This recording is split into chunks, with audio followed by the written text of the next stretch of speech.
everyone, I'm Shivani Solanki and I welcome you all to the Law वाला channel. और इस foundation batch में हम सीआरपीसी के लेक्चर नंबर 4 में ये डिस्कस करेंगे कि कौन कौन सी वो इंपॉर्टेंट डेफिनेशंस है जो हमको सीआरपीसी में पढ़नी है। सी स्टूडेंट्स, अगर मैं आपको बोलूं कि आपको सीआरपीसी पूरी अच्छे से समझने के लिए सबसे पहले डेफिनेशन समझनी होगी तो इसमें कोई गलती नहीं होगी।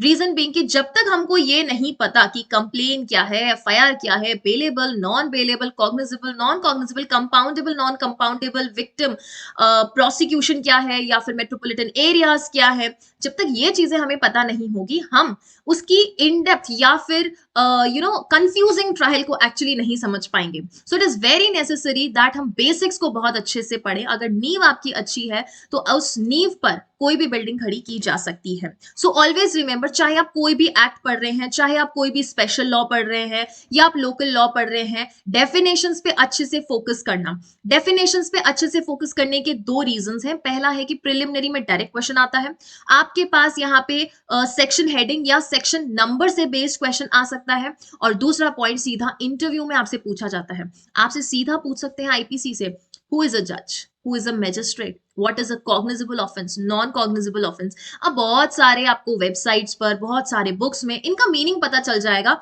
But the question is, do we need to rely on the meaning that is given in the books? वो भी तो किसी ऑथर ने लिखी ना, उसने भी तो कहीं से समझा होगा। So what is the main source of law for you the main source of law should be Berect and no other reference books, because अब आप जा रहे हैं जुडिशरी में।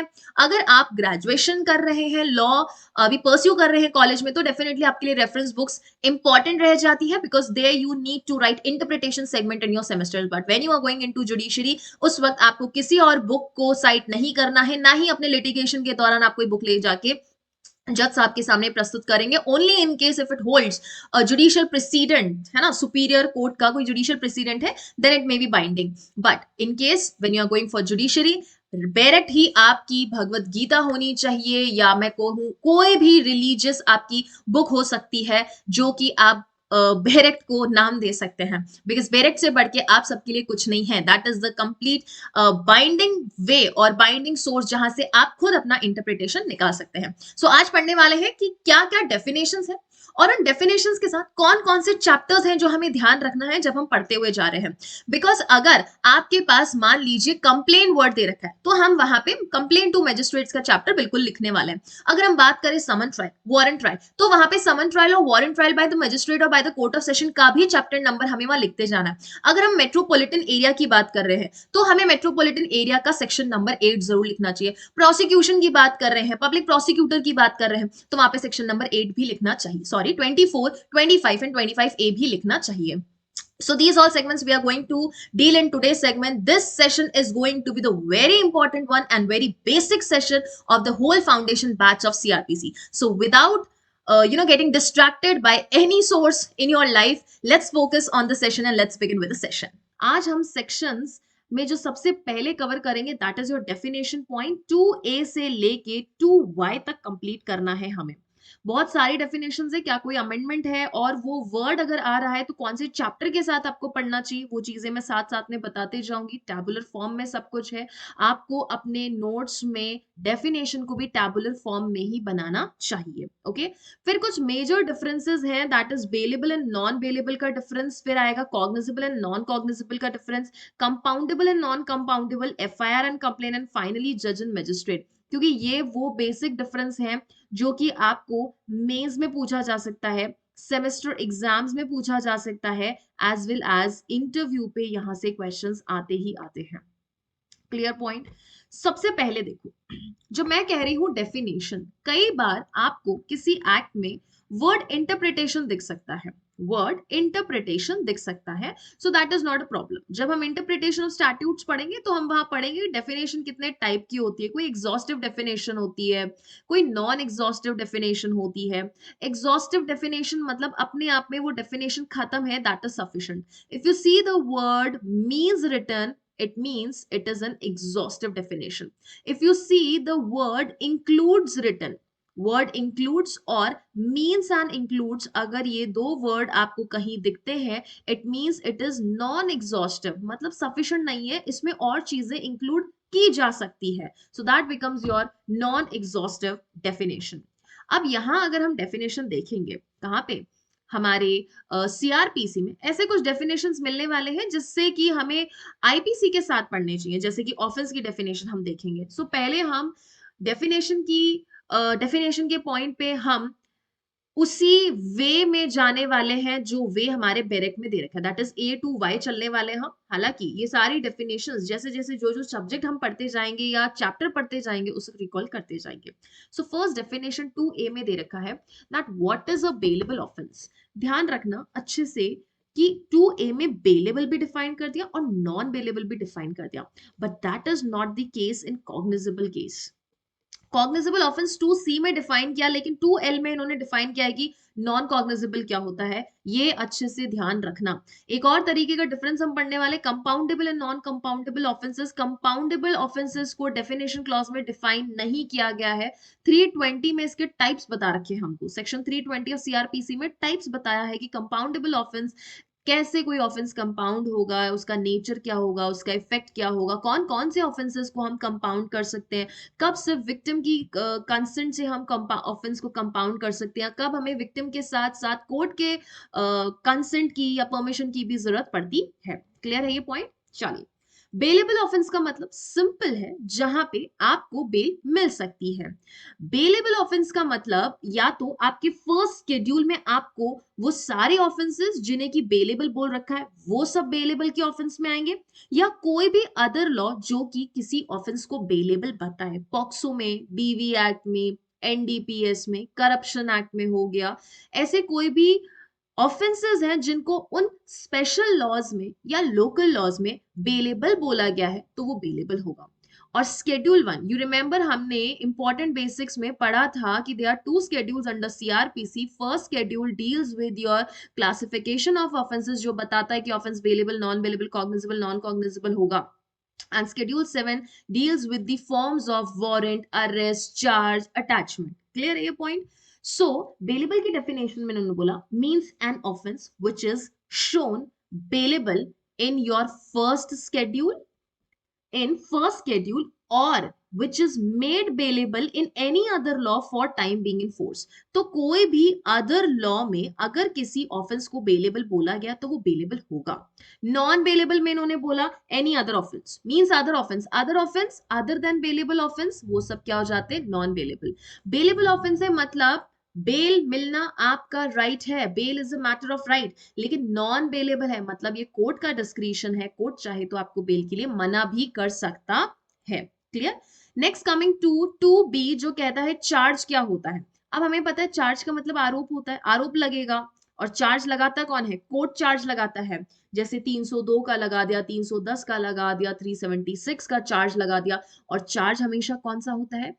वो सेक्शन का चार्ज लगता है जिसमें आपको पनिशमेंट मिलेगी। डेफिनेशन सेक्शन का कभी भी चार्ज नहीं लगता है, चार्ज हमेशा पनिशमेंट वाले सेक्शन का लगता है। कभी देखा 375 का चार्ज लग रहा है? नहीं लगता। क्यों नहीं लगता है? बिकॉज उसकी पनिशमेंट 376 में दे रखी है, तो आपको 376 में चार्ज किया जाएगा।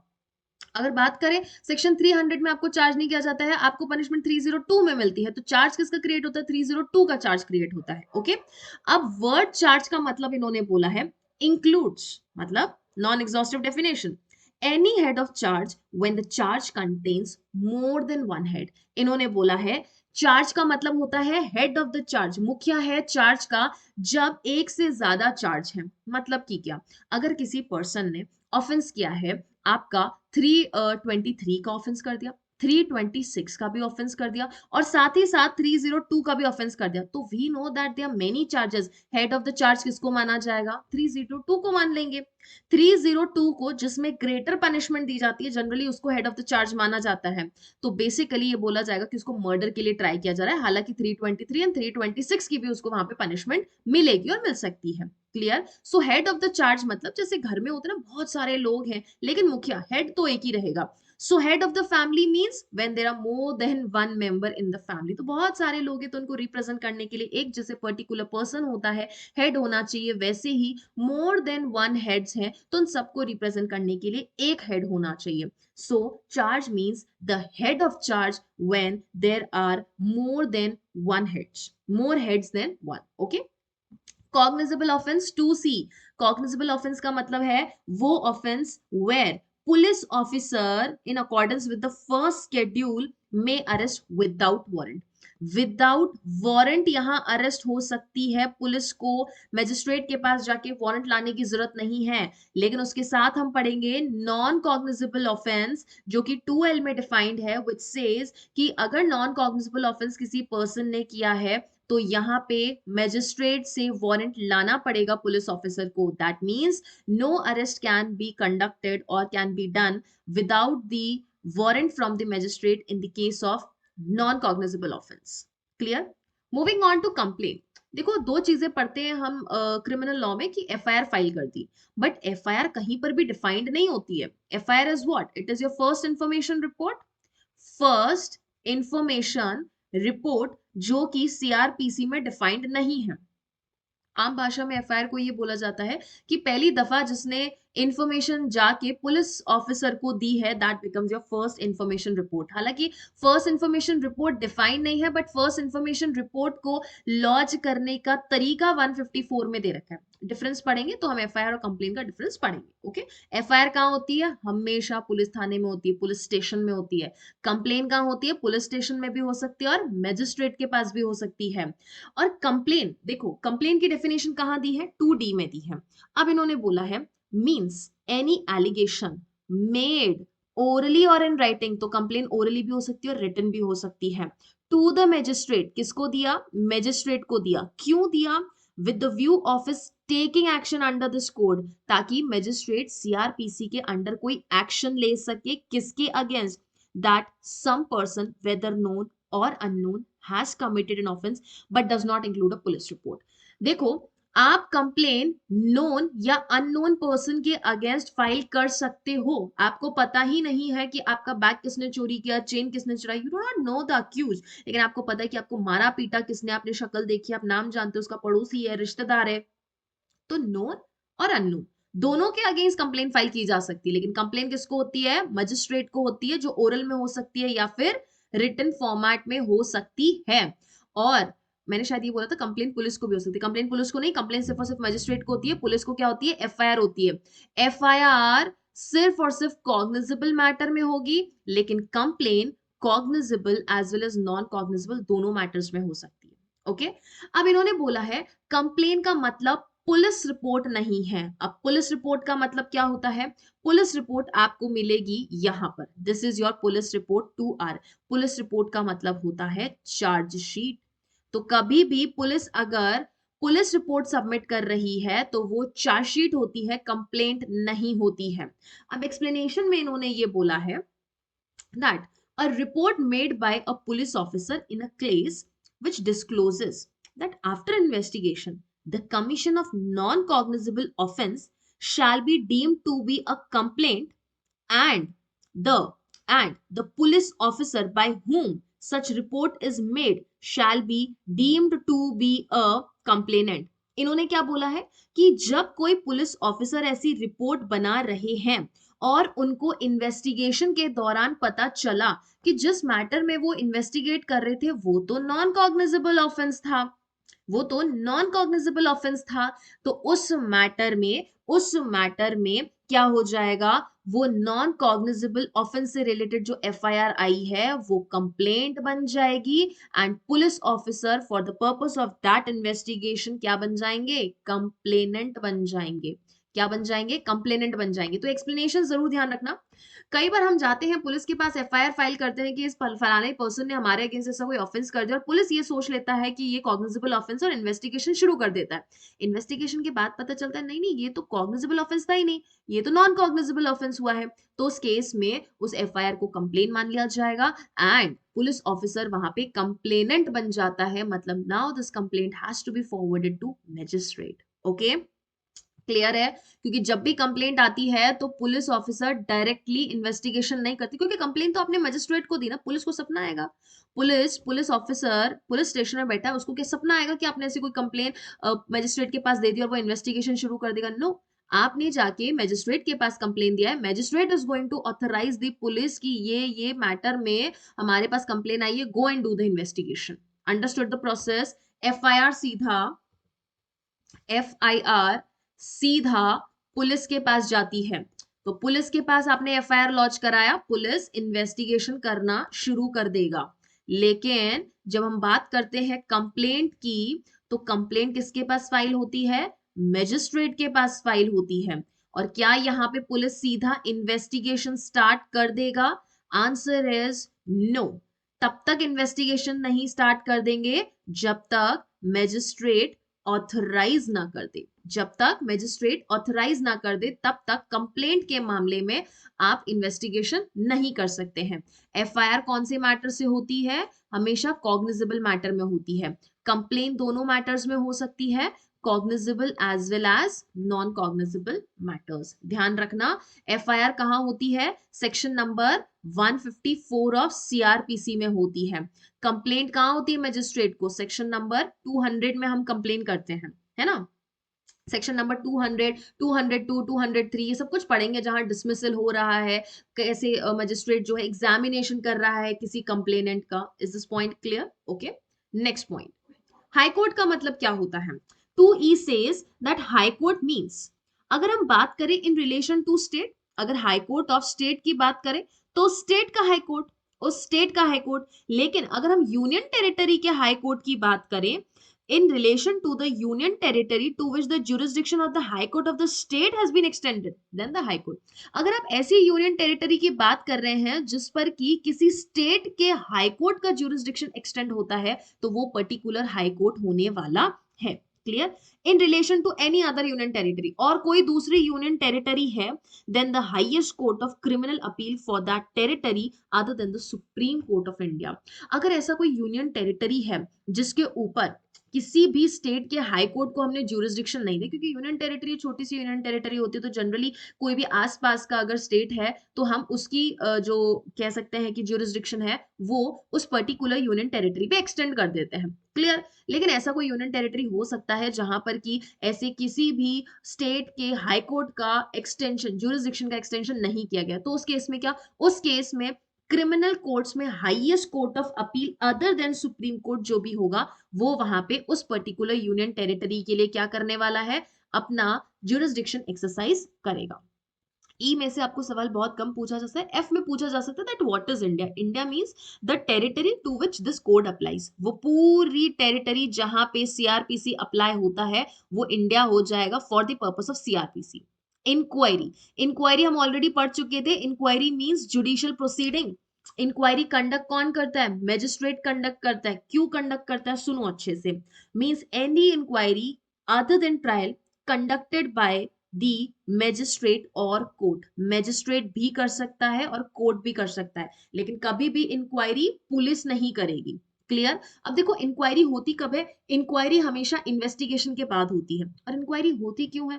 Because once the charge sheet has been submitted by the police to your magistrate, magistrate has to satisfy itself before taking the cognizance that yes, prima facie matter बनता है। उस वक्त वो एग्जामिनेशन कर सकते हैं विटनेसेस का, अक्यूज को एग्जामिन कर सकते हैं, तो ये सारे जो प्रावधान है वो कोर्ट कर सकता है। Okay, coming to investigation. Investigation हमेशा कौन कंडक्ट करता है? पुलिस कंडक्ट करता है। क्यों कंडक्ट करता है? For the collection of evidences. उनको एविडेंसेस चाहिए, इसलिए इन्वेस्टिगेशन होता है। includes all the proceedings under this code for the collection of evidences conducted by the police or any other person. So investigation can be conducted by police officer also and by any other person। लेकिन ये other person क्या होना चाहिए? Other any other person other than magistrate. मतलब magistrate कभी investigation नहीं करेंगे, पर हम जैसे लोग इन्वेस्टिगेशन कर सकते हैं only and only if it is authorised bye the magistrate in this behalf. Police officer का तो स्टार्टिंग से ही डे 1 से उनका इन्वेस्टिगेशन का पावर बनता है, लेकिन आप जैसे और मुझ जैसे लोग कब इन्वेस्टिगेशन कर सकते हैं? अगर मैजिस्ट्रेट ने हमको ऑथराइज किया तो हम इन्वेस्टिगेशन कर सकते हैं। 2I mentions that what is a judicial proceeding, क्योंकि हमने बोला ना इंक्वायरी और इन्वेस्टिगेशन क्या होता है? जुडिशियल प्रोसीडिंग होता है।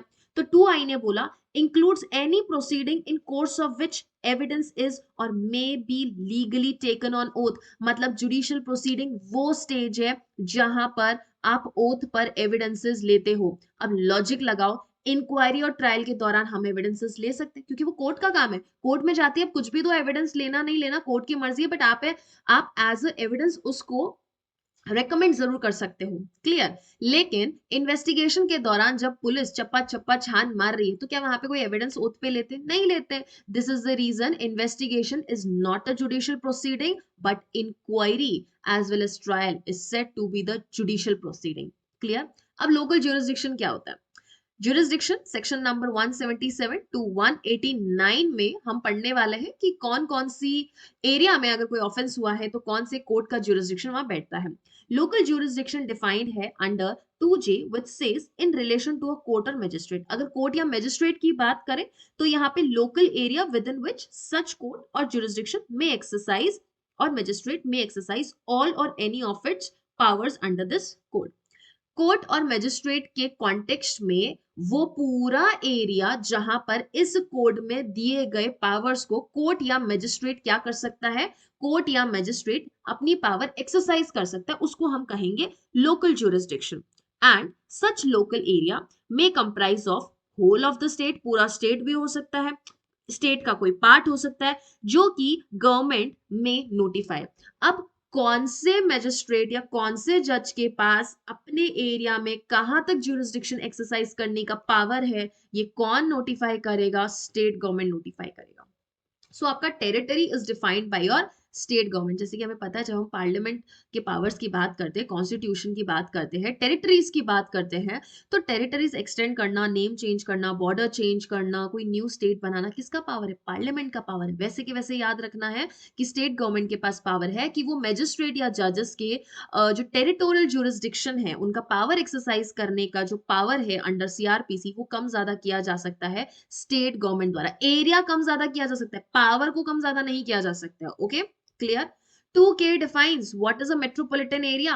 मेट्रोपॉलिटन एरिया वो एरिया है वो डिक्लेयर्ड और deem to be declared under sub section 8, जो नॉट सबसेक्शन, जो सेक्शन 8 में दे रखा है उसका मतलब होता है मेट्रोपॉलिटन एरिया। और सेक्शन नंबर 8 में इन्होंने क्या बोला?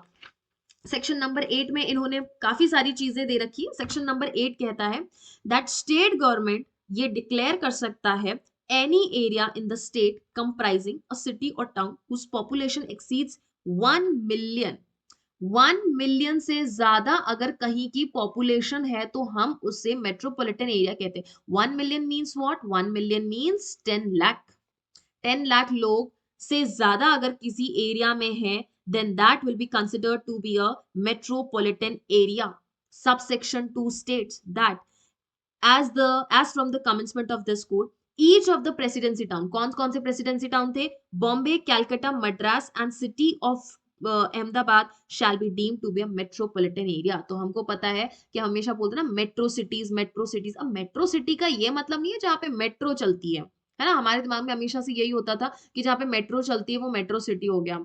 तो फिर हमें कई बार लगता था जयपुर फिर मेट्रो सिटी है कि नहीं है, अहमदाबाद मेट्रो सिटी क्यों है? काफी ऐसे स्टेट सिटीज हैं जहाँ पे तो मेट्रो है ही नहीं, फिर भी उनको हम मेट्रो सिटी बोल रहे हैं या मेट्रोपॉलिटन एरिया बोल रहे हैं क्योंकि वहां की पॉपुलेशन 10 लाख से ज्यादा है। और आप अगर अपने स्टेट को उठा के देखेंगे आपको ऐसी बहुत सारी सिटीज मिलेंगे जो कि ऑलरेडी मेट्रोपॉलिटन एरिया है, भले ही वहां मेट्रो चलती हो या नहीं चलती हो। Okay, coming to subsection 3, it says state government may by notification extend or reduce or alter the limits of the metropolitan area, but the reduction or alteration shall not be made so as to reduce the population of such area to less than 1 million। अब देखो, we are discussing what? We are discussing section number 8। Section number 8 ये कहता है that metropolitan area, metropolitan area वो area है जहां पे 1 million से ज्यादा पॉपुलेशन है।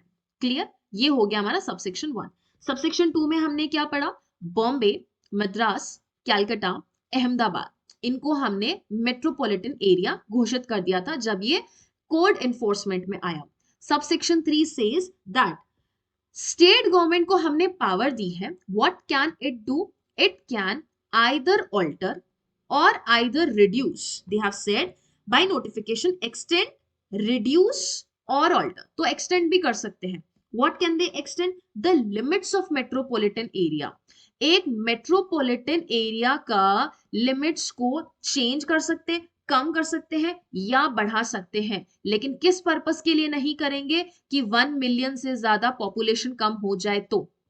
ये नहीं कर सकते हो। फॉर एग्जाम्पल ये पूरा एरिया है, यहाँ पे 1 मिलियन पॉपुलेशन है, ठीक है। स्टेट गवर्नमेंट को ये लगा कि ये एरिया में से हम ये एरिया तक को मेट्रोपॉलिटन एरिया रहने देते हैं, या फिर मान लीजिए जोधपुर का एरिया है ना, कि ये वाला एरिया जोधपुर के क्षेत्र से बाहर निकाल देते हैं।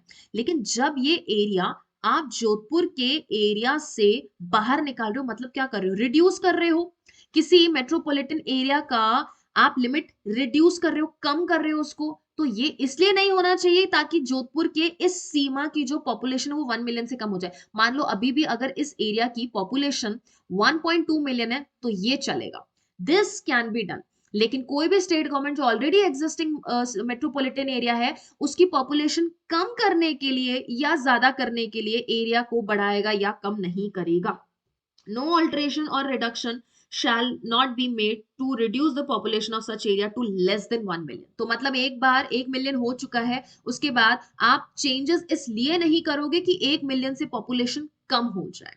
Is it clear to everyone? Okay, आगे चलेंगे, which where we will be talking about subsection 4। subsection 4 says that where after an area has been declared or deemed to have been declared a metropolitan area, अगर कोई area को आपने metropolitan area declare कर दिया, and the population of such area falls below 1 million, अगर उसकी population मान लो 1 million से कम हो गई, 1 मिलियन से पॉपुलेशन रिड्यूस हो गई, हो सकती है ना, कोरोना काल आ गया, वॉर हो गया कहीं पर, कोई ट्रेजेडी हो गई है ना, कोई ऐसी त्रासदी हो गई जिसकी वजह से भूकंप आ गया, कुछ कोई मान लीजिए कोई फायर हो चुका है, अर्थक्वेक आ गया है, बाढ़ आ गई है, पॉपुलेशन कम हो गई, तो such area shall on and from such date as the government may by notification specify in this behalf cease to be a metropolitan area।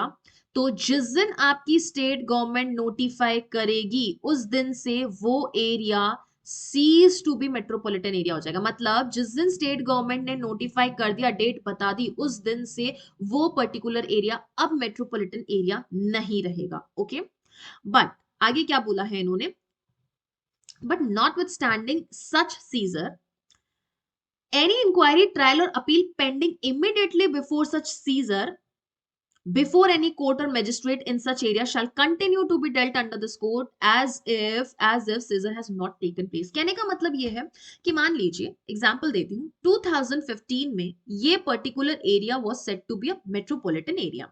यहाँ पे एक कोर्ट था, मेट्रोपॉलिटन कोर्ट था, CMM इस मैटर को ट्राई कर रहे थे, चीफ मेट्रोपॉलिटन मजिस्ट्रेट इस एरिया में क्या कर रहे थे, मैटर को ट्राई कर रहे थे। अब हुआ ऐसा कि 2020 में इस एरिया की पॉपुलेशन कम हो गई और इस एरिया में सिर्फ 8 लाख लोग बचे। अब 10 लाख लोग नहीं है क्योंकि कोरोना आ गया, ठीक है। तो इस एरिया में 2015 में जो मैटर चल रहा था, अभी तक अगर वो मैटर पेंडिंग है तो वो मैटर अभी भी इस कोर्ट में कंटिन्यू रहेगा। आप इस मैटर को यहां से इस ग्राउंड्स पे रिमूव नहीं कर सकते, इस ग्राउंड्स पे रिमूव नहीं कर सकते कि मैम अब तो ये मेट्रोपॉलिटन एरिया है ही नहीं, अब तो ये चीफ मेट्रोपॉलिटन मजिस्ट्रेट रहेंगे ही नहीं इस एरिया के, तो इनके पास कोई ज्यूरिसडिक्शन नहीं है इस मैटर को ट्राई करने का। That will not be the matter. अभी भी ये मैटर जो 2015 में इस कोर्ट में लगा था, जब ये कोर्ट एक मेट्रोपॉलिटन एरिया था, ये कंटिन्यू करेगा तब तक कंटिन्यू करेगा जब तक ये मैटर डिस्पोज ऑफ नहीं हो जाता, इररिस्पेक्टिव ऑफ कि ये मेट्रोपॉलिटन अब मेट्रोपॉलिटन एरिया नहीं रहा और as a metropolitan area cease हो चुका है। ये मैटर इसी तरीके से कंटिन्यू रहेगा एज इफ कभी ये मेट्रोपॉलिटन एरिया सीज ही नहीं हुआ, मतलब एज अ मेट्रोपॉलिटन एरिया उसका स्टेटस खत्म ही नहीं हुआ। Okay, clear. Coming to subsection 5। अब सबसेक्शन 5 क्या कहता है, where the state government reduces or alters, मतलब सबसेक्शन 3 की बात कर रहा है, अगर स्टेट गवर्नमेंट ने ऑल्टर कर दिया या रिड्यूस कर दिया क्या, limits of a metropolitan area, under your subsection 3, section number 8 का सबसेक्शन 3 में अगर उन्होंने रिड्यूस किया या ऑल्टर किया लिमिट्स को, okay, under subsection, okay, the limits of the metropolitan area, such reduction or alteration shall not affect any inquiry, any trial or any appeal pending before such reduction or alteration before any court or magistrate, and every such inquiry, trial, or appeal shall continue to be dealt under this court as if such reduction or alteration has not taken place. Same जिस तरीके से section number 4 में बात की गई वैसे ही section number 5 में बात की गई। अब अच्छे से बात सुनो, बेसिकली सेक्शन नंबर 4 में तो बाय डिफॉल्ट 1 मिलियन कम हो रही थी, लेकिन सेक्शन नंबर 5 में बोल रहा है कि सेक्शन नंबर 3 की पावर यूज करते हुए अगर स्टेट गवर्नमेंट ने कोई भी ऑल्ट्रेशन किया है या रिडक्शन किया है किसमें, एरियाज में। अब सोचो यहाँ पे कोई ऑफेंस हुआ था, इस एरिया के कोर्ट में कोई मैटर, जोधपुर के इस एरिया के कोर्ट में कोई मैटर पेंडिंग था। अब मान लीजिए स्टेट गवर्नमेंट ने 2018 में एक नोटिफिकेशन निकाला और बोला कि जोधपुर का एरिया तो बस अब इतना ही है, ये जो रेड पोर्शन का एरिया है ये जोधपुर में नहीं आता है, तो क्या उस दिन जो मैटर इस कोर्ट में पेंडिंग था वो सीज हो जाएगा? या कोई अपील थी, कोई इंक्वायरी चल रही थी, कोई ट्रायल चल रहा था, क्या वो फिनिश हो जाएगा? Answer is no, because section number 8 का सब सेक्शन 5 सेज कि अगर ऐसा कोई भी मैटर अपील यहाँ पे इस एरिया में पेंडिंग है जो कि अब जोधपुर का हिस्सा नहीं है, मेट्रोपॉलिटन एरिया का हिस्सा नहीं है, उसमें आज भी वो कंटिन्यू रहेगी, उसमें आज भी इस तरीके से कंटिन्यू रहेगी जैसे कोई ऑल्ट्रेशन या रिडक्शन हुआ ही नहीं था। सो बेसिकली अगर आप देखोगे सेक्शन नंबर 3, 4 और 5 का ऑब्जेक्टिव ये है कि अगर कहीं पर ऑलरेडी कोई ट्रायल चल रही है तो हमें क्या नहीं करना है, उसके ऊपर कोई इम्पैक्ट नहीं होना चाहिए, है ना, पार्टीज को मुश्किल ना हो, जजेस को इनकन्वीनियंस कॉज ना हो, ये मेक श्योर करने के लिए हमने सेक्शन नंबर 8 में ऑल्ट्रेशन और रिडक्शन होने के बाद भी उस मैटर को, उस ट्रायल को, उस इंक्वायरी को कंटिन्यू करा है वहां। ओके, क्लियर है ये चीज? So this is all about section number 8। Subsection 1 से लेके सबसेक्शन 5 तक हमने इसको अच्छे से पढ़ा है, तो मेक श्योर दैट ये की वर्ड्स के थ्रू आप सेक्शन नंबर 8 का चार्ट बनाएंगे, इसी तरीके से आपका सेक्शन नंबर 8 का चार्ट बनना चाहिए। Okay, moving on to next, हम डिस्कस कर रहे थे डेफिनेशंस। ओके, मेट्रोपॉलिटन एरिया हो चुका है, नॉन कॉग्निजेबल ऑफेंस की एक बार डेफिनेशन पढ़ लेंगे जो कि 2L में बोल रखा है, सिंपल सा कहता है any offence which any means a case in which police officer has no authority to arrest without warrant। Clear? अब 2M में बोला है नोटिफिकेशन क्या होता है, आगे हम डिस्कस करेंगे 2N जो कि कहता है ऑफेंस क्या होता है। 2O में डिफाइंड है which says when the officer in charge of the police station is absent। Officer in charge तो officer in charge of police station है ही, लेकिन अगर officer in charge of police station absent है तो उस केस में कौन? उन्होंने बोला फ्रॉम द स्टेशन हाउस और unable to perform due to illness और other cause to perform his duties, the police officer present at the station house who is next in rank to such officer and is above the rank of constable or when such state government so directs any other police officer। so basically इन्होंने बोला अगर ये person absent है या अपनी duties को perform नहीं कर रहा है तो इनके बाद जो भी पर्सन वहां रैंक में है लेकिन वो अबव होना चाहिए कांस्टेबल के, अबव कांस्टेबल रैंक अगर वो पर्सन है, प्लस नेक्स्ट इन रैंक है किसके?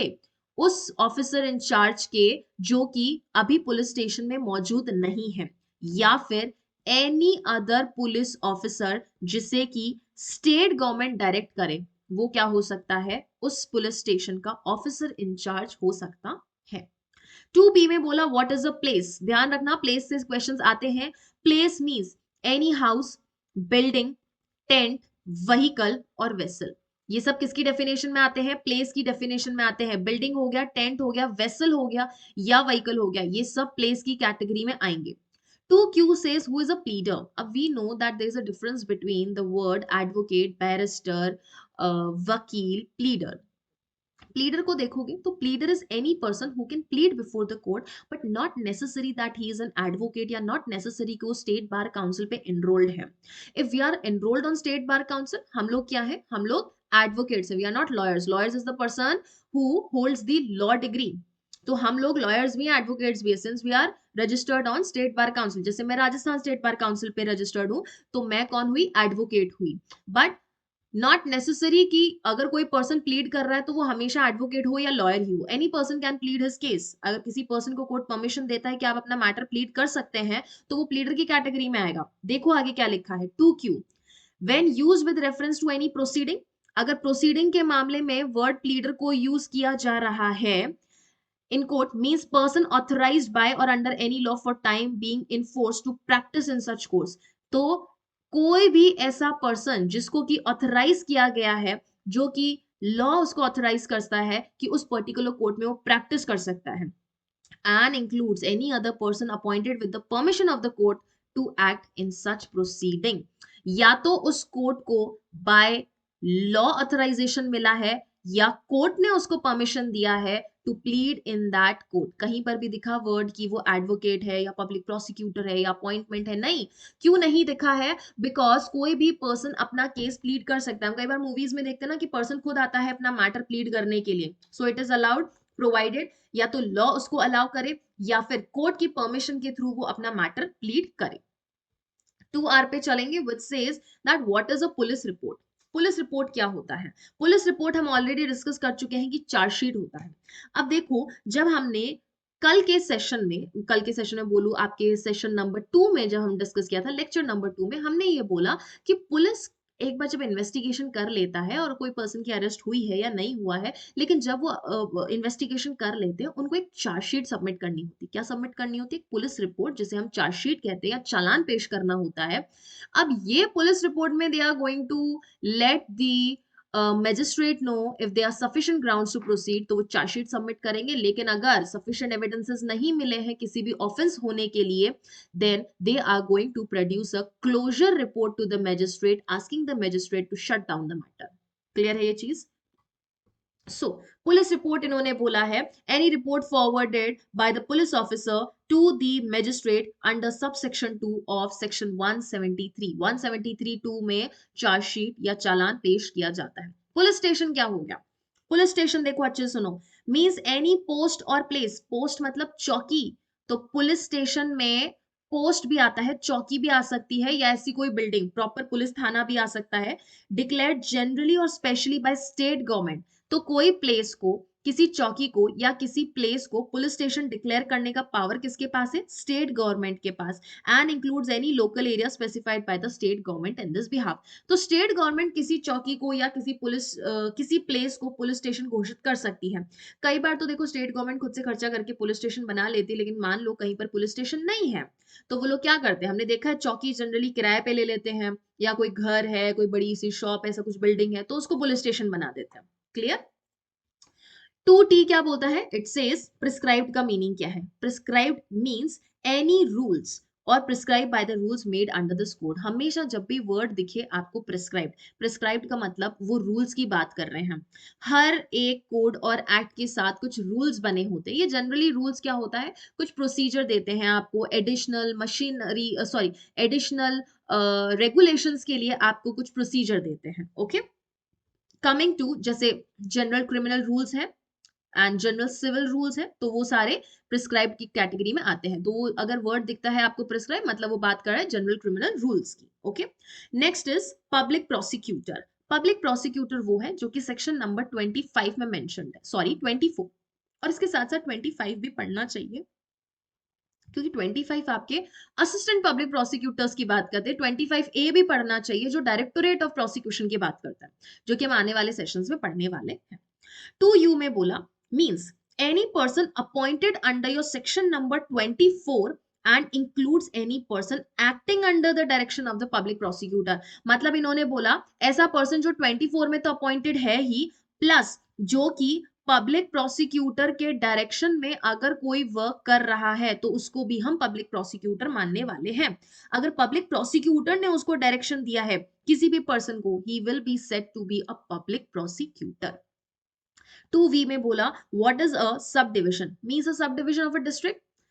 सब डिविजन किसका होता है? डिस्ट्रिक्ट का होता है. एक डिस्ट्रिक्ट को और छोटे पार्ट्स में डिवाइड कर दोगे तो वो हो जाता है subdivision. Okay, 2W is summons case. एक समन केस क्या होता है? समन केस जब हमने रेंज पढ़ी थी तो हमने बोला था 251 से लेके 259 तक समन केस की ट्रायल दे रखी है, उसका पूरा प्रोसीजर दे रखा है. अब समन केस वो केसेस होते हैं जहां पे पनिशमेंट 2 साल से कम है. और वारंट केस साथ ही साथ पढ़ना है 2W में. समन केस, कई बार कंफ्यूजन रहे ना कि समन केस कहाँ डिफाइंड है और वारंट केस कहाँ. तो W से वारंट केस होता है, लेकिन W में वारंट केस डिफाइंड नहीं है. तो ये ध्यान रखना, डब्ल्यू में ही वारंट केस डिफाइंड नहीं है, तो फिर जब डब्ल्यू में वारंट केस डिफाइंड नहीं तो फिर क्या डिफाइंड है, समन केस डिफाइंड है, और 2x में वारंट केस डिफाइंड है। वारंट केस वो होते हैं जहां पे पनिशमेंट 2 साल से ज्यादा होती है, एलआई मिल सकता है, लाइफ इम्प्रिजनमेंट, प्लस जहां पे डेथ मिल सकता है। क्लियर है ये point? Coming to summons case, 2W ये कहता है means a case relating to an offence and not being a warrant case. तो इसने ये बोल दिया कि जो वारंट केस नहीं है वो समन केस है। तो चलो समझते हैं कि वारंट केस क्या है। 2x says warrant case means a case relating to an offense punishable with death, imprisonment for life and imprisonment for a term exceeding 2 years। तो 2 साल से जो ज्यादा है वो सब वारंट केस में आ गया। तो समन केस क्या है, जो वारंट केस नहीं है, तो मतलब जो भी 2 साल से कम से पनिशेबल ऑफेंसेस हैं वो सब समन केस में आते हैं। Two WA which was added by 2009 का अमेंडमेंट, 2009 अमेंडमेंट से इसको इंसर्ट किया गया था और इन्होंने बोला विक्टिम मींस एनी पर्सन जिसने लॉस सफर किया है। अच्छे से पढ़ना, विक्टिम की डेफिनेशन आपको अक्सर प्रिलिमिनरी में पूछी जाती ही जाती है। Inserted by act number 5 of 2009।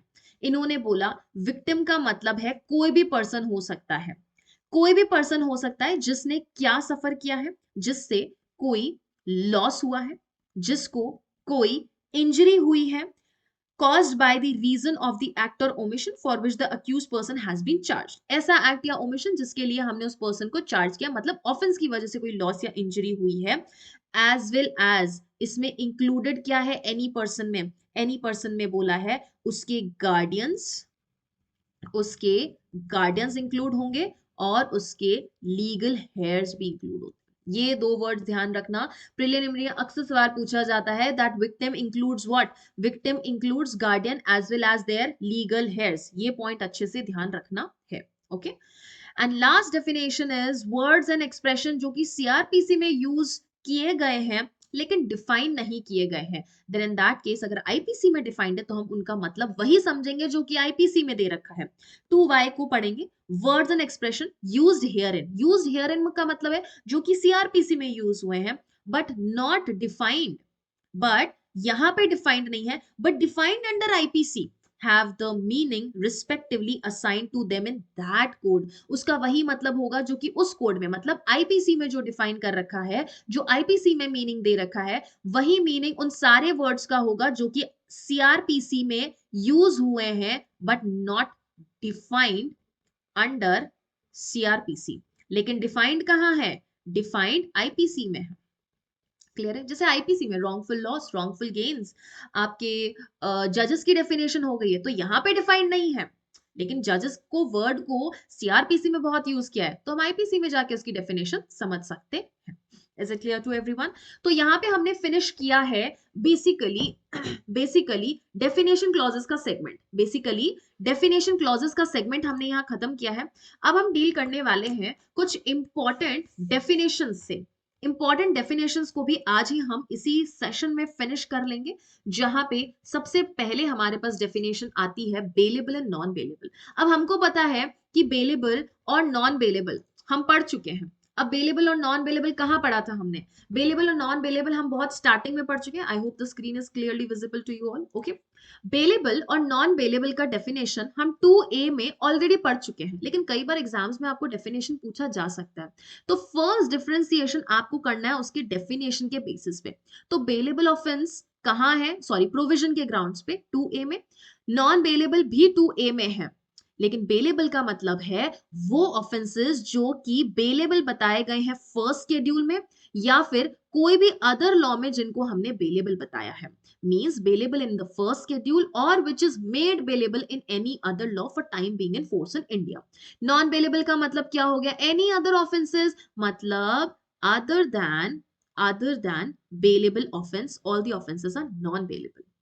जब आप बेल के लिए जा रहे हो तो अगर बेलेबल ऑफेंस में आप बेल क्लेम करते हो तो you claim it as a matter of right, क्योंकि जब ऑफेंस बेलेबल है तो मतलब हमें बेल मिलेगी ही मिलेगी।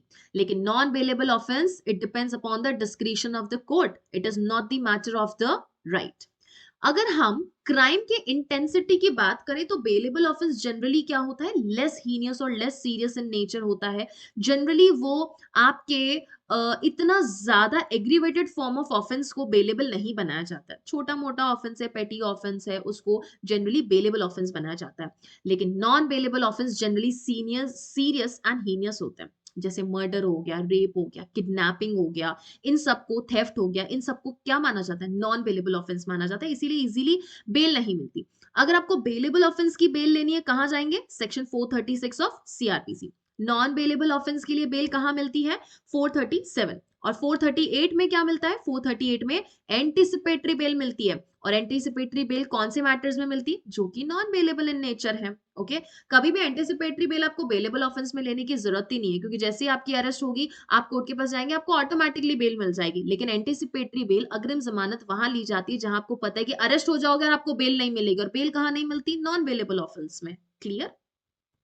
Point number 5 is power to grant bail. Bailable offence में पावर कौन दे, सॉरी, बेल देने का पावर किसको है, पुलिस ऑफिसर को भी है और कोर्ट को भी है। लेकिन नॉन बेलेबल ऑफेंस में हमेशा पावर किसके पास रहती है, कोर्ट के पास रहती है बेल देने की। लेकिन अगर आप सेक्शन 437 का सबसेक्शन 4 देखोगे तो कुछ ऐसे प्रोविजंस हैं जहां पे पुलिस ऑफिसर के पास भी पावर है कि वो बेल ग्रांट कर सकते हैं।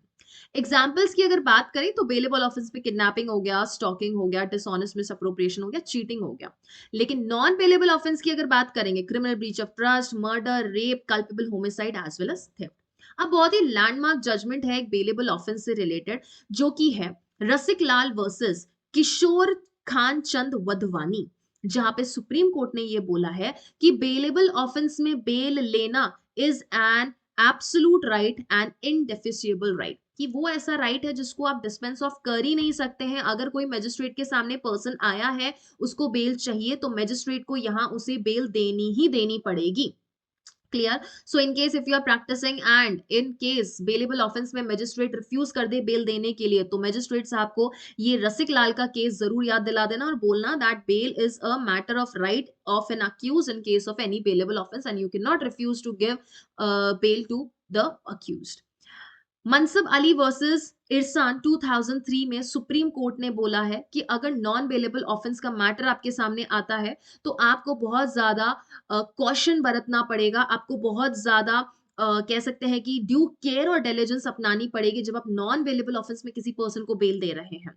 That since the jurisdiction is discretionary, since bail dena in non-bailable offense is discretionary power of the court is required to exercise such power with great care and caution। उनको ये देखना पड़ेगा कि non bailable offence क्या है, rape किया है, murder किया है। ऐसा नहीं कि बाहर ये पर्सन चला जाए, इसको बेल दे दें हम, और कोई विटनेस इसको थ्रेटन करे या और कोई ऑफेंस अक्यूज्ड, सॉरी, विक्टिम या विक्टिम की फैमिली के अगेंस्ट करे। Okay, so these are the 7 differences जो आप लिख सकते हैं आपकी बेलेबल या नॉन बेलेबल ऑफेंसेस के डिफरेंस में। Next is cognizable and non cognizable. अब बेसिक डिफरेंस हम कॉग्निजेबल का और नॉन कॉग्निजेबल का 2C और 2L में पढ़ चुके हैं। 2C में आपको मीनिंग बताया कि कॉग्निजेबल ऑफेंस वो है जो कि आपके फर्स्ट शेड्यूल में मेंशन कर रखे हैं और जहां पर कि अरेस्ट विदाउट वारंट हो सकती है। एंड नॉन कॉग्निजेबल वो है जहां पे police have no authority to arrest without warrant. मतलब यहाँ पे क्या, यहाँ पे उनको मजिस्ट्रेट की परमिशन की जरूरत पड़ती है। So first difference is on the basis of the meaning, plus first difference आप प्रोविजंस का भी लिख सकते हैं, दैट इज डेफिनेशन सेक्शन का भी लिख सकते हैं। सेकेंड डिफरेंस आता है कि अगर ऐसी अरेस्ट होनी है ऑफेंसेस में, कॉग्निजेबल या नॉन कॉग्निजेबल, तो किसी के परमिशन की जरूरत होगी क्या। तो cognizable offense says that arrest can be made without warrant, means no permission of court or magistrate is required. But when it comes to non-cognizable offense, then an arrest warrant is required from the magistrate। मतलब arrest करने से पहले magistrate की permission चाहिए वहां। बात करेंगे वापस से यहां पर भी क्राइम इंटेंसिटी की या सिविरिटी ऑफ क्राइम की, तो कॉग्निजेबल ऑफेंस में लेस हीनियस होता है ना, लेस, सॉरी, कॉग्निजेबल ऑफेंस में मोर सीरियस होता है, because it is arrest without warrant हो सकती है ना, पुलिस कभी भी उठा के लेके जा सकती है, मतलब ऑफेंस सीरियस इन नेचर का है। अब पुलिस कभी भी उठा के नहीं लेके जा सकती है, ऐसी हैरेस नहीं कर सकती है, मजिस्ट्रेट की परमिशन लेने पड़ी। कौन से मैटर्स में, नॉन कॉग्निजेबल में, because they are less serious in nature. Initiation.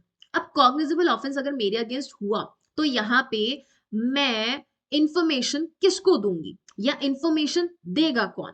It is a wrong against state. We know state has the duty or is under an onus or obligation to protect the rights of the citizens that are guaranteed by the constitution. तो जब हमारे state के against कोई offence होता है, crime और offence को क्या मानते हैं? It is a wrong against the state.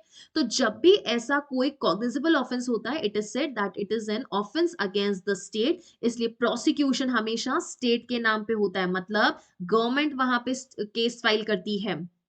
अगर मान लीजिए किसी की फैमिली में कोई मर्डर हो गया लेकिन वो कंप्लेन नहीं करते कि चलो कोई बात नहीं माफ कर दिया, आपके माफ करने से कुछ नहीं होगा, because it is N cognizable offence and it is an offence against state. So state will definitely file a case and can file case without the permission of the victim in the case of cognizable offenses. इसलिए आप देखो हमेशा case कैसा देखने को मिलता है, XYZ Ramesh Lal, Vimal Lal, whatever versus state of Rajasthan, state of UP, state of Maharashtra. Clear? And जब नॉन कॉग्निजेबल ऑफेंस की बात करते हैं तो नॉन कॉग्निजेबल ऑफेंस जनरली किसके अगेंस्ट होता है? किसी पर्टिकुलर पर्सन के, प्राइवेट पर्सन के अगेंस्ट माना जाता है. इसीलिए नॉन कॉग्निजेबल ऑफेंस में आपकी प्रोसीडिंग तब इनिशिएट होती है जब जो विक्टिम है वो खुद उस केस के लिए, प्रोसिक्यूशन के लिए ऐसा कुछ एफआईआर फाइल करे या फिर कंप्लेंट फाइल करे. एफआईआर फाइल करने की तो बात ही नहीं बनती है क्योंकि नॉन कॉग्निजेबल ऑफेंस में हमेशा कंप्लेंट फाइल होती है. अब अगर कॉग्निजेबल ऑफेंस हुआ है तो इन्फॉर्मेशन किसको दी जाएगी या इन्फॉर्मेशन कैसे देंगे? या तो एफआईआर फाइल कर सकते हैं, कंप्लेंट फाइल कर सकते हैं, बिकॉज मैंने आपको पहले ही बताया था एफआईआर कॉग्निजेबल मैटर में होती है and complain non cognizable and cognizable दोनों में हो सकती है. तो कॉग्निजेबल के लिए एफआईआर भी हो सकती है और कंप्लेंट भी हो सकती है. एफआईआर 154 में, कंप्लेंट किसको करेंगे? मैजिस्ट्रेट को करेंगे सेक्शन 200 के अंदर. एंड नॉन कॉग्निजेबल ऑफेंस की बात करें तो वहां पे सिर्फ और सिर्फ कंप्लेन होती है. और कंप्लेन के लिए अब नॉन कॉग्निजेबल ऑफेंस में अगर कंप्लेन फाइल करनी है तो 200 में तो होगी, लेकिन इन्वेस्टिगेशन का पावर पुलिस को 155, 156 में हम देखेंगे. साथ ही साथ 155 के अंदर पुलिस बेसिकली परमिट करती है मैजिस्ट्रेट को कि वो अरेस्ट कर सकते हैं जब उनको वारंट दिया जाए तब. ओके, क्लियर है ये पॉइंट? 155 में कंप्लेन फाइल नहीं होती है, ये चीज ध्यान रखना. ओके, बस इंफॉर्मेशन देने का एक तरीका बता रखा है नॉन कॉग्निजेबल का 155 में. बाकी कंप्लेन कहां करते हैं? मैजिस्ट्रेट को करते हैं सेक्शन 200. ओके, एग्जाम्पल्स की बात करें कॉग्निजेबल की तो we have murder, theft, kidnapping. Non cognizable मतलब छोटे छोटे ऑफेंसेस है, असॉल्ट हो गया, चीटिंग हो गया या डेफेमेशन हो गया. क्लियर है ये चीज? Moving on to next important difference, that is compoundable and non-compoundable. Compoundable मतलब शमनीय अपराध है. सेक्शन नंबर 320 ऑफ सीआरपीसी ने एक्सक्लूसिवली आपको ये मेंशन करके बताया है कि किस तरीके से किसी ऑफेंस को कंपाउंड करेंगे या फिर वो कौन से लिस्ट ऑफ ऑफेंसेस हैं जिसमें कि ऑफेंस को कंपाउंड किया जा सकता है. कंपाउंड मतलब कह सकते हैं कि पार्टीज के बीच सुलह हो जाता है, राजीनामा जो हो जाता है, that is compounding of the offences. Her offence को कंपाउंड नहीं किया जा सकता है. ऑफेंसेस को कंपाउंड करने का दो तरीका है. एक तो है compoundable with the consent of victim, CV. एक है CVC, compoundable with the consent of the victim and court. तो जहां सीवीसी दिखे मतलब कंपाउंडेबल वहां पे होगा जहां पे विक्टिम प्लस कोर्ट दोनों की परमिशन लगे. सो डिफरेंस अगर पूछा जाए बेसिक इनके मीनिंग का या प्रोविजंस का तो 320 में इन्होंने बताया कि कौन से ऑफेंसेस कंपाउंड किए जा सकते हैं. सॉरी 320 में, लेकिन 320 में ऐसे ऑफेंसेस नहीं बताए कि जिसको हम कंपाउंड नहीं कर सकते. लेकिन लॉजिकल है कि जिन ऑफेंसेस की लिस्ट हमको 320 में दे रखी है कि ये ऑफेंस कंपाउंडेबल हैं, तो उनके अलावा जितने भी बच्चे वो सब नॉन कंपाउंडेबल हैं. Right? Clear?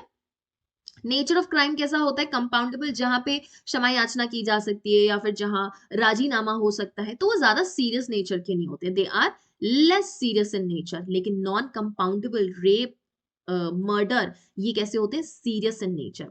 Withdrawal of charge. अब जैसे ही आपने ऑफेंस कंपाउंड किया, ठीक है, जैसे ही पार्टीज ऑफेंस को कंपाउंड करती है तो पर्सन के अगेंस्ट जो भी चार्जेस लगते हैं वो विड्रॉ हो जाते हैं. और कंपाउंडिंग का इफेक्ट ये होता है कि वो पर्सन एक्विट हो जाता है, वो पर्सन दोष मुक्त हो जाता है. दोष सिद्धि नहीं, दोष मुक्ति हो जाती है. मतलब अब उसके ऊपर आगे फ्यूचर में कोई भी चार्जेस उस मैटर से रिलेटेड नहीं लगेंगे. एक्विटल. ओके, लेकिन नॉन कंपाउंडेबल की बात करें तो charge against the accused can not be withdrawn. Non compoundable offence है तो आप चार्ज विड्रॉ ही नहीं कर सकते हैं। जो उसके ऊपर आरोप लगाए गए हैं, जो धाराएं लगाई गई हैं, नॉन कंपाउंडेबल ऑफेंस में आप उसे वापस नहीं ले सकते हैं। अब पार्टीज कौन होती है इफेक्टेड पार्टीज कंपाउंडेबल ऑफेंस में? सिर्फ और सिर्फ प्राइवेट पार्टी या सिंगल पार्टी होती है। कंपाउंडिंग ऑफेंस अगर होता है, ऑफेंस कोई भी कंपाउंड होता है, तो सामने पार्टी कौन होती है? वो पर्टिकुलर विक्टिम होता है। लेकिन नॉन कंपाउंडेबल ऑफेंसेस में जनरली पार्टीज कौन होती है? सोसाइटी एट लार्ज होती है और प्राइवेट पर्सन होती है। इसीलिए जो ऑफेंसेस बहुत ज्यादा हीनियस इन नेचर हैं, जो कि कॉग्निजेबल इन नेचर है, नॉन बेलेबल इन नेचर है, उनको ऑफेंस या फिर रॉन्ग अगेंस्ट द स्टेट माना जाता है। इसलिए उनको इजीली उन मैटर्स में राजीनामा नहीं होता है और उनको कंपाउंड करने के लिए 320 में इजाजत नहीं दी जाती। तो पार्टीज कौन होते हैं? नॉन कंपाउंडेबल, स्टेट में होता है और प्राइवेट पर्सन भी होता है। लेकिन कंपाउंडेबल ऑफेंसेस एप्लीकेशन दोगे तो वहां पे सिर्फ और सिर्फ दोनों पार्टीज ही उस मैटर को देखने वाले हैं और उसमें कंपाउंडिंग हो जाएगी। कंपाउंडेबिलिटी कैसे हो सकती है ऑफेंसेस का कंपाउंडिंग? कंपाउंडेबल ऑफेंस में या तो with the permission of court हो सकती है, विदाउट परमिशन। अगर विदाउट परमिशन ऑफ कोर्ट है मतलब सिर्फ और सिर्फ विक्टिम की परमिशन की जरूरत है। लेकिन कुछ ऐसे मैटर्स हैं जो कि हमें 320 में देखने को मिलता है ना, लिस्ट, दो लिस्ट दे रखी है। एक में सिर्फ और सिर्फ विक्टिम के कंसेंट से कंपाउंड हो सकता है और दूसरे में विक्टिम की प्लस कोर्ट की दोनों की परमिशन लग सकती है। लेकिन नॉन कंपाउंडेबल में आप कोई भी मैटर को कंपाउंड नहीं कर सकते हैं। It can not be compounded but the offence can only be quashed. और क्वैश कहां होता है? आपको हाई कोर्ट में जाना पड़ेगा किसी मैटर को क्वैश करवाने के लिए। क्लियर?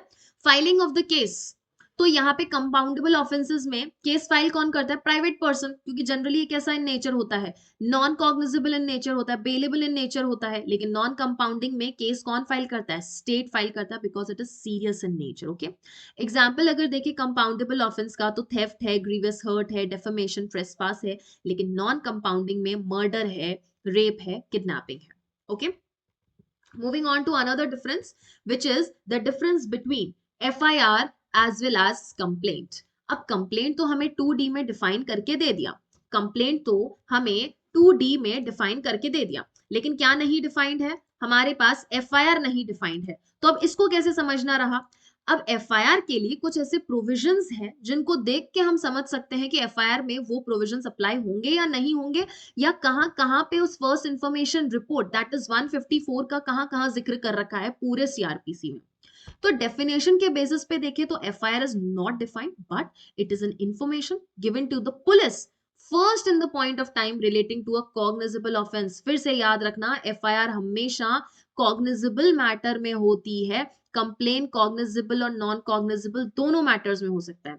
2D की डेफिनेशन हम ऑलरेडी पढ़ के आ चुके हैं कि कंप्लेन का मतलब है ऐसा एलिगेशन जो ओरल हो सकता है या रिटन हो सकता है, which is made to a magistrate with the view of his taking action whether a person is known or unknown but does not include your police report. Police report इसमें include नहीं होती है। Who can apply? FIR कौन file कर सकता है? कोई भी फाइल कर सकता है। मैंने देखा किसी पर्सन ने किसी का मर्डर किया, I can go and file an FIR। लेकिन कंप्लेन कौन फाइल करता है? कंप्लेन जनरली विक्टिम फाइल करता है, लेकिन यहां पर भी उन्होंने बोला any person can file a complain, लेकिन उसके कुछ एक्सेप्शंस हैं जो कि हम पढ़ेंगे। 190 से लेके 199 में भी पढ़ेंगे, सेक्शन 200 से लेके 203 में भी पढ़ेंगे। क्लियर है ये पॉइंट? आगे चलेंगे। आप FIR करोगे किसको? हमेशा पुलिस ऑफिसर को हम कंप्लेन FIR करते हैं। FIR हमेशा थाने में जाके होती है और कंप्लेन हमेशा मैजिस्ट्रेट को होगी या फिर कोर्ट को होगी। 2D में वर्ड यूज कर रखे हैं, 2D में 2D में उन्होंने वर्ड मैजिस्ट्रेट यूज किया, लेकिन इंक्वायरी में वर्ड क्या यूज किया है? Magistrate as well as court. ये ध्यान रखना, ये कोर्ट वर्ड आपके 2D में यूज नहीं किया है। ओके, सिर्फ और सिर्फ मैजिस्ट्रेट को कंप्लेन होती है, जज साहब को भी नहीं होती है, सिर्फ और सिर्फ मैजिस्ट्रेट को कंप्लेन होती है। ऑफेंस का नेचर कैसा होता है FIR में? कॉग्निजेबल होता है। एंड कंप्लेन कौन से मैटर्स में होती है? कॉग्निजेबल और नॉन कॉग्निजेबल दोनों में हो सकती है। When we talk about investigation तो FIR फाइल करते ही इमीडिएटली पुलिस इन्वेस्टिगेशन स्टार्ट कर सकती है। लेकिन जब कंप्लेन फाइल करते तो पहले मैजिस्ट्रेट के पास करेंगे। पुलिस को सपना नहीं आएगा कि आपने ऐसी कोई कंप्लेन फाइल की है। तो no investigation is done by police until it is directed by the competent authority, मतलब until and unless magistrate यहाँ पे आपको ऑथराइज करे, उससे पहले कभी भी कंप्लेन में इन्वेस्टिगेशन नहीं होगी। कॉग्निजेंस की बात करें तो तब तक पुलिस मजिस्ट्रेट यहाँ पे कॉग्निजेंस नहीं लेते हैं जब तक कि उनको चार्जशीट सप्लाई नहीं की जाती। तो पहले चार्जशीट आएगी, उसके बाद कोर्ट क्या करेगा, कॉग्निजेंस लेगा अंडर सेक्शन 190। कंप्लेन के अंदर मैजिस्ट्रेट कॉग्निजेंस ले सकता है on the complaint made to him at the very first stage. जैसे ही आपने सेक्शन 200 में कंप्लेन की, कंप्लेंटेंट और कंप्लेंट को मैजिस्ट्रेट ने एग्जामिन किया, लगा प्राइमा फेसाई केस बन रहा है, वो इमीडिएटली कॉग्निजेंस ले सकते हैं। अब ये मैजिस्ट्रेट की इच्छा है, वो चाहे तो पुलिस को इन्वेस्टिगेशन के लिए बोल सकते हैं या नहीं भी बोल के इमीडिएटली कॉग्निजेंस ले सकते हैं।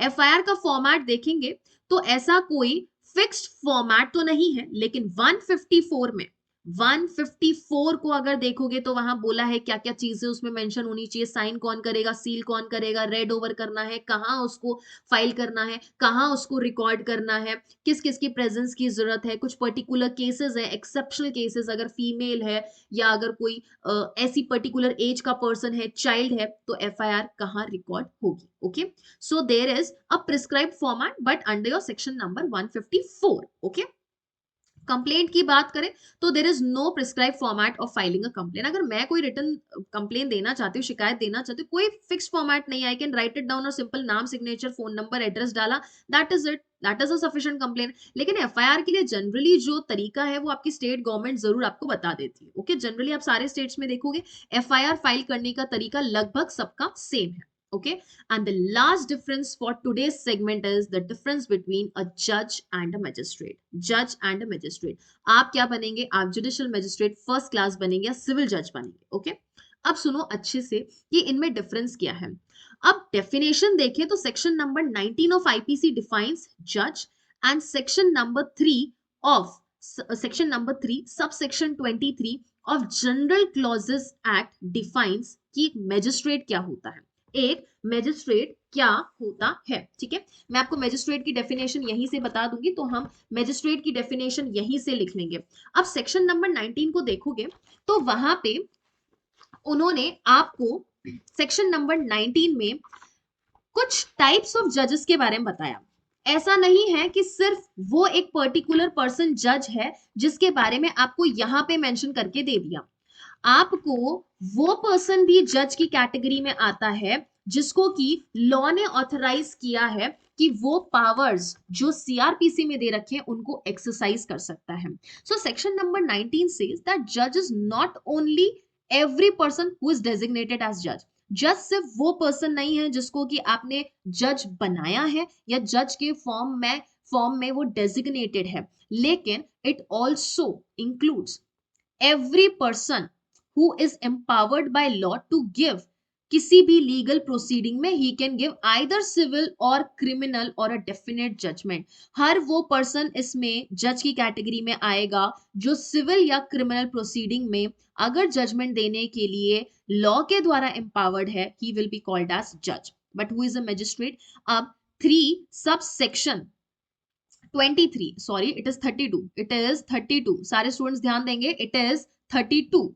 सेक्शन 3 सब section 32 of general clauses act says that any person who is empowered to exercise power under CrPC वो मैजिस्ट्रेट कहलाता है। कोई भी पर्सन जिसको कि सीआरपीसी के अंडर दिए गए पावर्स को एक्सरसाइज करने की पावर दे रखी है या ऑथराइजेशन दे रखा है, वो पर्सन क्या होता है, मैजिस्ट्रेट होता है। सेक्शन नंबर 3 का सब सेक्शन 32।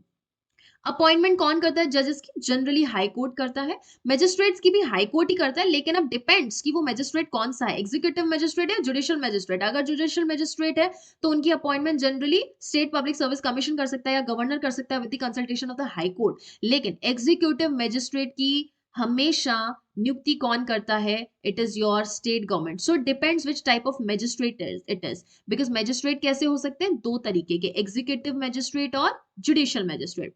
कमिंग टू ज्यूरिसडिक्शन, तो जज का ज्यूरिसडिक्शन बहुत ब्रॉड होता है। मैजिस्ट्रेट का जुरिस्डिक्शन थोड़ा नैरो हो जाता है बिकॉज उनके पास थोड़ी लिमिटेड पावर्स हैं।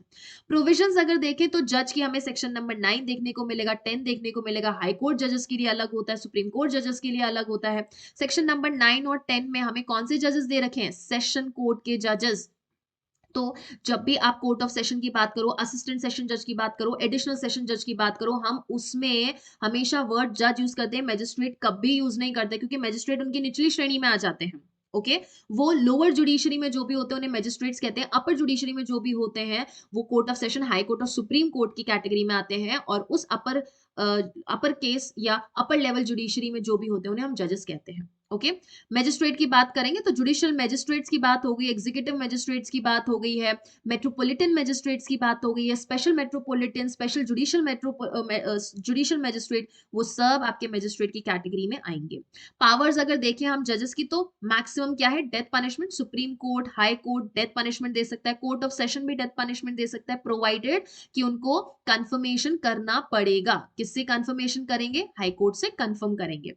और मैजिस्ट्रेट तो हाईएस्ट लेवल ऑफ मैजिस्ट्रेट कौन होता है? चीफ जुडिशियल मैजिस्ट्रेट होता है या फिर चीफ मेट्रोपॉलिटन मैजिस्ट्रेट होता है, क्योंकि उनके बाद तो सीधा हमारा कोर्ट ऑफ सेशन आ जाता है। तो हाईएस्ट होता है चीफ जुडिशियल मैजिस्ट्रेट, जिसको मैक्सिमम पावर कितनी होती है? 7 years ऑफ इम्प्रिजनमेंट दिया जा सकता है एक जुडिशियल मैजिस्ट्रेट के द्वारा। एग्जीक्यूटिव मैजिस्ट्रेट वी नो कि उनके पास ये पावर्स ही नहीं है, उनके पास कुछ पर्टिकुलर फंक्शंस है करने को, granting licence, your granting sanctioning of prosecution, withdrawal of prosecution, cancellation and suspension of the licences, और मेकिंग एनी और डूइंग एनी एडमिनिस्ट्रेटिव फंक्शन और एग्जीक्यूटिव फंक्शन, जिनका नेचर कैसा होता है? एग्जीक्यूटिव या एडमिनिस्ट्रेटिव इन नेचर होता है, वो फंक्शंस हमारे एग्जीक्यूटिव मैजिस्ट्रेट द्वारा किए जाते हैं। ओके जो कि डिफाइंड है या मेंशन्ड है section number 3 sub section 4 clause number B में। Executive magistrate and judicial magistrate section number 3 sub section 4 clause A. Clear है? सो आई होप ये सारे डिफरेंसेस आपने अच्छे से समझे होंगे। ये सारे डिफरेंसेस इंपॉर्टेंट रह जाते हैं जब आपके एग्जाम में आपको ऐसे आंसर्स लिखने को आए। तो ये सारे आपके ना सिर्फ सेमेस्टर के पॉइंट ऑफ व्यू से इंपॉर्टेंट है, मेंस के पॉइंट ऑफ व्यू से भी इंपॉर्टेंट है। नो डाउट आपको ये पीपीटीज डेफिनेटली मिल जाएगी, you can collect them, but I will request you to write down into your notebook. अच्छे से डिफरेंसेस को लिखो सुंदर लिखावट में, और मैंने हमेशा बोला है कि जगह छोड़ते जाना अपने नोट्स के साथ, because there can be situation जहां सुप्रीम कोर्ट कोई लैंडमार्क जजमेंट दे, हम उसको बाद में इंसर्ट करें, या और ऐसी सारी चीजें जो आप खुद के लिए सिंप्लीफाई करें, या वक्त के साथ साथ हम इस कोर्स में आपके लिए सिंप्लीफाई करते जाएंगे। तो वो सारी चीजें आप यहाँ पे ऐड ऑन कर सकते हैं, प्रोवाइडेड कि अगर आपने वहां थोड़ी जगह छोड़ रखी होगी तो शायद आप उसको अच्छे से ऐड ऑन कर पाएंगे। ओके तो ये आज का सेशन था हमारा, जिसमें हमने बेसिकली डेफिनेशन सेक्शंस को देखा। एक चीज सारे स्टूडेंट्स ध्यान देंगे, ऐसा नहीं है कि डेफिनेशन सेक्शंस हमने अभी कर लिए और आगे हम इन डेफिनेशन सेक्शंस को रिपीट नहीं करेंगे। ये डेफिनेशन सेक्शंस हम जैसे जैसे पॉइंटर्स पढ़ेंगे, जैसे पब्लिक प्रोसिक्यूटर पढ़ेंगे तो हम 2U को रिकॉल करेंगे, जैसे जब हम चार्ज पढ़ेंगे दैट इज 211 से 224 पढ़ेंगे तो हम सेक्शन नंबर 2B को वापस रिकॉल करेंगे। जब हम बेल के प्रोविजंस पढ़ेंगे, चैप्टर नंबर 33 पढ़ेंगे, 436 का सेगमेंट जब हम पढ़ने वाले हैं लेके 450 तक, तो वहां पर हम वापस से bailable offence and non bailable offence को पढ़ने वाले हैं। जब हम एफआईआर के बारे में फाइल करेंगे, बात करेंगे, मैजिस्ट्रेट को कंप्लेंट के बारे में बात करेंगे, तो 2D में हम कंप्लेंट को याद करेंगे, कॉग्निजेबल नॉन कॉग्निजेबल ऑफेंसेस को याद करेंगे, हाई कोर्ट के इनहेरेंट पावर्स की बात करेंगे, तब हम हाई कोर्ट की डेफिनेशन को भी रिकॉल करेंगे, लोकल ज्यूरिसडिक्शन, मेट्रोपॉलिटन एरियाज, जजेस, मैजिस्ट्रेट की सारी डेफिनेशन अच्छे से पढ़ो। और सबसे महत्वपूर्ण डेफिनेशन क्लॉजेस आपको कॉलेज में नहीं पूछा जाता है, लेकिन जुडिशरी में सीधा सीधा यहाँ पे सब क्लॉजेस से आपको पूछा जाता है that which definition has been provided under which of these particular sub sections और clauses. Clear a point? So I hope you all have enjoyed this session. Now we will meet in another new session. Till then, thank you so much.